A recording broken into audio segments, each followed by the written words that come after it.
Hello বন্ধুরা, welcome back my channel with another blog. চলে এসেছি নতুন ভিডিও নিয়ে। আজ ছিল আমাদের বাড়ি লক্ষ্মী পুজো। তো লক্ষ্মী পুজো তো সবার বাড়িতেই হয়, তো সেই মতো মা সব আয়োজন করছে। আর আমি তো দুপুরে খাওয়া দাওয়া করে ঘুমিয়ে পড়েছিলাম, এখন উঠলাম। সকাল থেকে ভিডিও বানাবার কথা মনে ছিল না, তো ঘুম থেকে উঠে দেখছি মা একা হাতে অনেক কিছু করে ফেলেছে। যেমন ধরো আলপনা দেয়া, ঠাকুরঘর সাজানো, সব কিছু। আর আমাকে তো সকাল থেকে একটুও কাজ করতে হয়নি, শুধু খেয়েছি আর ঘুরেছি। তো মা এখন পুজোর এখানে আয়োজন করছে, আর আমি যাচ্ছিলাম একটু ঘুরতে। কি আর করব, কোনো তো কাজ নেই, তাই ভাবলাম একটু ঘুরেই আসি। তো সবাই মিলে ঘুরতে বেরিয়ে পড়েছিলাম। তারপর দেখলাম সবাই এখানে আগ্রাঘর তৈরি করছে। বেশ অনেকগুলো আগ্রাঘর তৈরি করেছিল সবাই মিলে এখানে। তবে আমাদের এবছর আগ্রাঘর তৈরি করা হয়নি, কারণ যে গাছে উঠবে তার জ্বর। মানে আমার বোনের শরীর খারাপ, ওই জন্য বোন গাছে উঠতে পারেনি, তাই আর আমাদের তৈরি করা হয়নি। তারপরে এগুলো দেখতে দেখতেই চলে গেলাম ঘুরতে। আসলে আমি গিয়েছিলাম আমার কিছু ভিডিওর কাজের জন্য। আসলে আমরা যেখানে ঘুরতে যাই ওইদিকে একটা টাওয়ার রয়েছে, জিওর টাওয়ার। তো টাওয়ারের কাছাকাছি গেলে আমার ফোনে 5G ধরে, 5G ধরলে আমার ফোনে আনলিমিটেড নেট চলে। তো সেই কারণেই গিয়েছিলাম। তারপরে সব কাজ শেষ করে যাচ্ছিলাম এবার বাড়ির দিকে। তো এখন বাড়িতে চলে এসেছি, এবার রেডি হতে হবে পুজোর জন্য।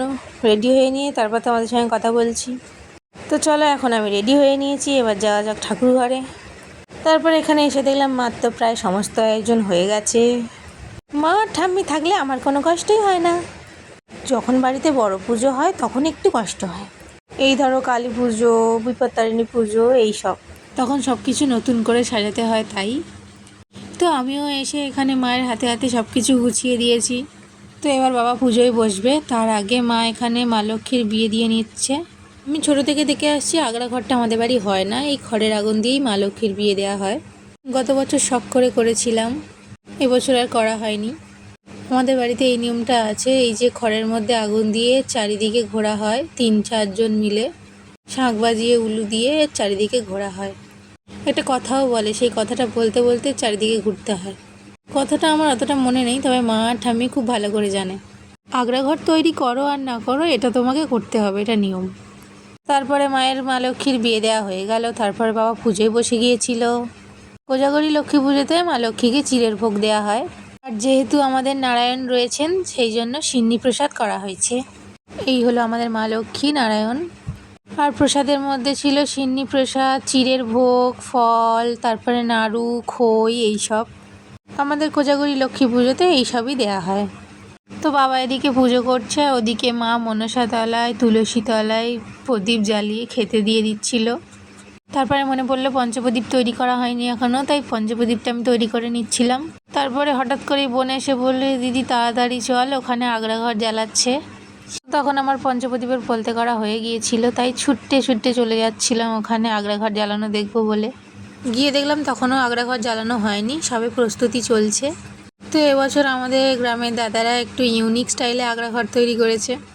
প্রথমে কলা গাছ দিয়ে ভেলা তৈরি করেছে, তারপরে আগ্রাঘর তৈরি করেছে, তারপরে জলের মধ্যে ছেড়ে দিয়েছে। পুকুরের মাঝখানে ওটা জ্বলবে। তো এদিকে এখন আগ্রাঘর জ্বালানো শুরু হয়ে গিয়েছে। প্রথমে রাস্তার ধারেরগুলো জ্বালানো হবে, তারপরে পুকুরেরটা সব শেষে জ্বালানো হবে। সব মিলিয়ে একসঙ্গে 8-10টা আগ্রাঘর বানানো হয়েছে। সবগুলো তো আর ভিডিওতে দেখানো সম্ভব নয়। আর দেখো, আগ্রাঘর জ্বালানো থেকে শুরু করে যদি শেষ পর্যন্ত আমি তোমাদের দেখাই, তাহলে ভিডিওটা অনেকটা বড় হয়ে যাবে।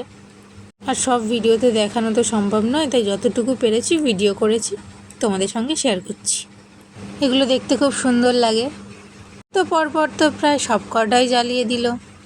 আর এই যে দেখো, এই যে আগুনগুলো যত তুমি নাড়াবে তত যে এইগুলো উপরে যাবে, দেখতে সুন্দর লাগবে।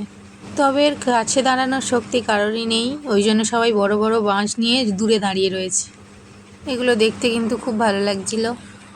দূরে দাঁড়িয়েছিলাম, তবু যে আগুনের এত তাপ আসছিল কি বলবো। তো একে একে প্রত্যেকটা আগ্রাঘর জ্বালানো হয়ে গেল, এবারে পুকুরেরটা জ্বালানো হবে। ভিডিওতে তোমরা কতটা দেখতে পাচ্ছ জানি না, তবে দেখো একটা বাচ্চা ছেলে কিন্তু এই আগ্রাঘরটা জ্বালালো। আর আমাদের গ্রামের মধ্যে এই পুকুরটাই হলো সবচেয়ে বড় আর প্রচণ্ড গভীর, কোনো বড় মানুষের তলা পর্যন্ত যেতে পারে না। যে বাচ্চাটা আগ্রাঘরটা জ্বালাতে নেমেছে, ওর বয়স হলো 12 থেকে 13 বছর হবে। খুব ডানপিটে ছেলে, একটুও ভয় নেই। কোনো বড় মানুষও কিন্তু নামেনি, সবাই দেখো দাঁড়িয়ে দেখছে, আর ও নেমেছে একা একা, একটুও ভয় নেই, সাহস আছে বলতে হয়। তারপরে ও একা পারছে না দেখে একটা দাদু নেমেছিল। তো আমরা উপরে দাঁড়িয়ে দাঁড়িয়ে অনেক মজা করেছি, দেখো কত লোক শুধু এটাই দেখবার জন্য এসছে। তো এইভাবেই তো দারুণ মজা হলো। তারপরে সবাই সবার বাড়ি চলে গেল, তাই আমিও চলে গেলাম আমার বাড়ির দিকে। তারপর তো বাড়িতে চলে এলাম, বাড়িতে এসে দেখছি বাবার তো পুজো প্রায় শেষ, আরতি করছে এখন। আর এদিকে দেখো আমার ভাই দাঁড়িয়ে দাঁড়িয়ে ঘন্টা বাজাচ্ছে। আরে একসঙ্গে 8-10টা আগ্রাঘর জ্বালানো হবে, শেষ হবে, তারপর না আমি আসবো, সময় লাগবে, ওই জন্য বাবার পুজোটাও শেষ হয়ে গেল আমার আস্তে আস্তে। পুরো পুজোটা দেখতেও পারলাম না। পুজো তো শেষ হয়ে গেল, আমি বাইরে দাঁড়িয়ে একটু চাঁদটাকে দেখছিলাম, কি সুন্দর, আর চাঁদের আলো চারিদিকে ছড়িয়ে পড়েছে, ভিডিওতে অতটা বোঝা যাচ্ছে না। তারপরে আমি প্রসাদ খেয়ে নিলাম। প্রসাদে তো কী কী ছিল তোমাদের আগেই বলেছি। তো তারপরে খাওয়া দাওয়া করে নিলাম। আমার লক্ষ্মী পুজোর দিনটা তো এইভাবেই কাটলো।